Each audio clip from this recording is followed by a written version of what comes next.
All right, so today we're going to be doing a deep dive on some classic filmmaking techniques that are being used Sounds good. in AI filmmaking. Yeah. And we have a great expert here with us today. Excited to be here.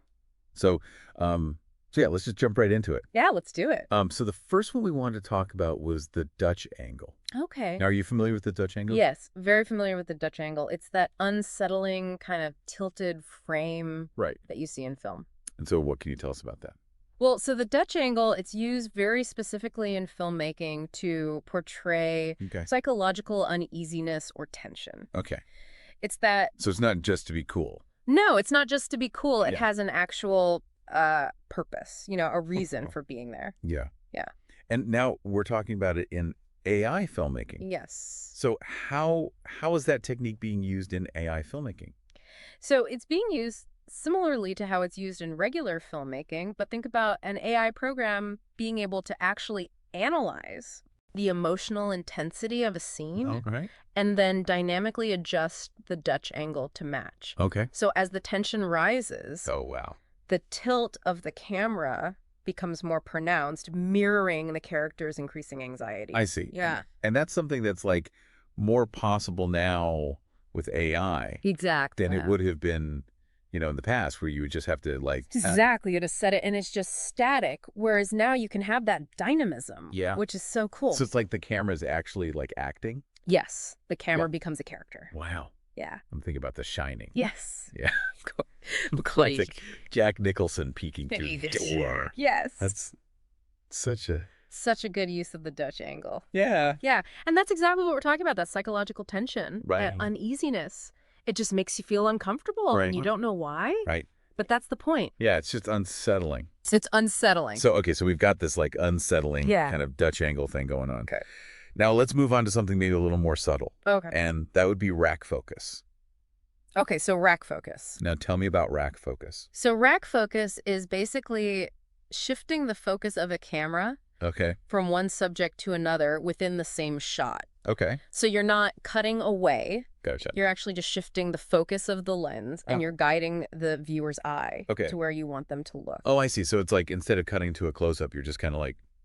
Exactly. and then focusing. Exactly. Like, Yeah, and it can reveal information that way. So it's almost like a visual Aha. Exactly. A visual aha moment. Yeah, for the audience. Okay. And think about it in terms of AI filmmaking again, where an AI program can actually analyze Okay. the composition of a scene Yeah. and say, okay, I need to highlight this specific thing. Okay. And then execute a rack focus.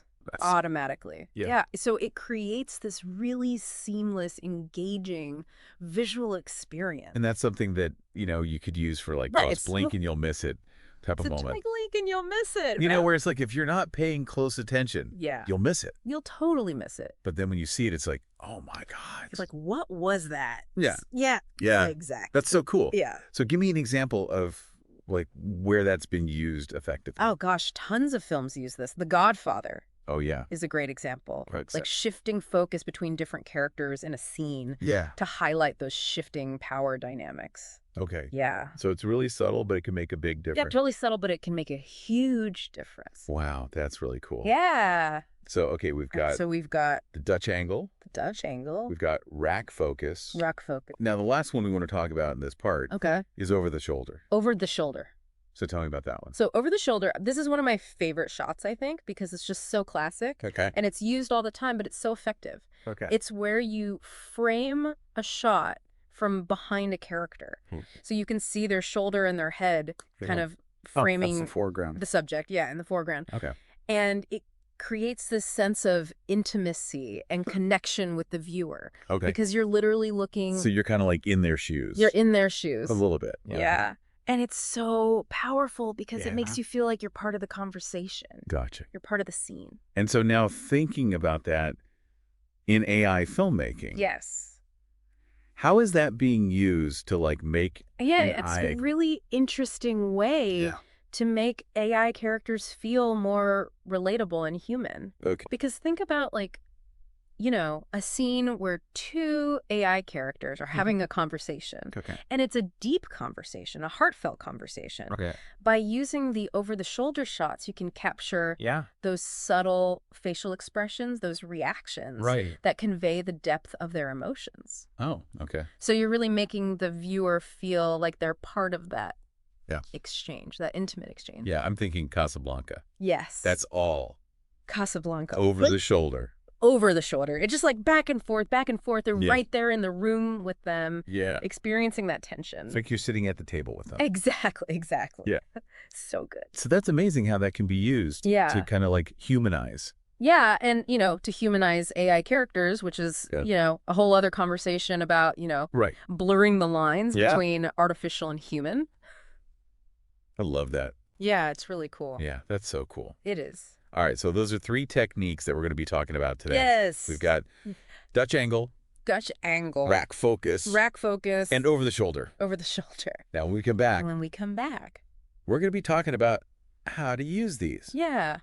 How to use them practically. practically. So stay tuned. Get the tunes. All right, so we're back and we're ready to talk about like how to actually use these techniques Yes, let's get practical. practically. Yeah. Okay, so Yeah. give me a scenario Okay. where the Dutch angle would be like really effective. Okay, so let's say we're working with an AI-generated thriller, Okay, I like it. and our protagonist is being stalked through a, dimly lit, deserted city. Oh, yeah.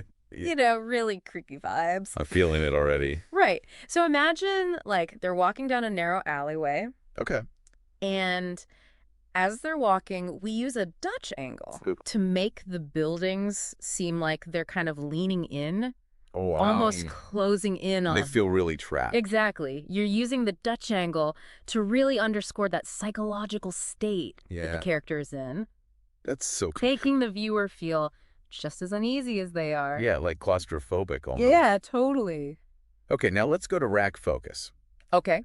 Give me a scenario where rack focus is like, Okay, so let's say our AI detective, okay. classic detective story. Yeah. They're at a crime scene. Okay.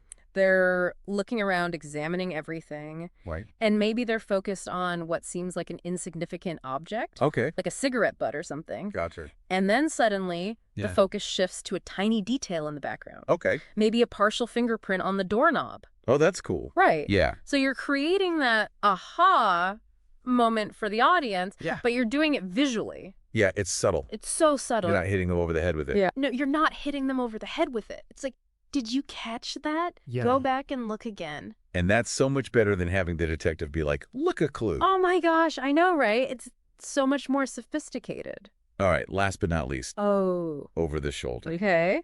Over the I shoulder, love it. a scenario where Yeah. that's just like, Okay, so picture this. Yeah. We've got two AI characters. okay. They're having this deep, heartfelt conversation. Okay. Maybe they're old friends, Go yet? reuniting after years of being apart. Oh, I like that. Right. So one character's pouring their heart out, Yeah. and we see the other character's reaction Okay. through an over-the-shoulder shot. Okay. Maybe a tear rolls down their cheek, or a small smile forms on their lips. Yeah. You're allowing the viewer to connect with the emotions of both characters At the same time. at the same time. That's really cool. It's powerful because you're fostering that sense of intimacy and shared experience. Right, and it's even more powerful because they're AI characters. Yes, exactly. Like we're really blurring those lines Yeah. between what's real and what's not. Yeah. And it's making us feel those human emotions, Yeah. even though these are artificial beings. I'm really excited about Me too. the future of It's so cool. AI filmmaking. Yeah.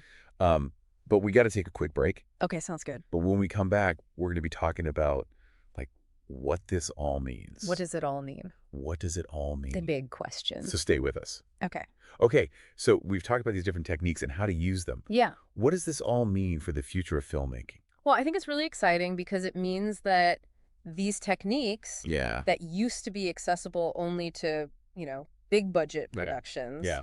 are now available to anyone with a computer and some creativity. Yeah, and AI is like really democratizing filmmaking. Really is. And it's giving all these new storytellers like the power Yeah. to experiment and try things that they never would have been able to.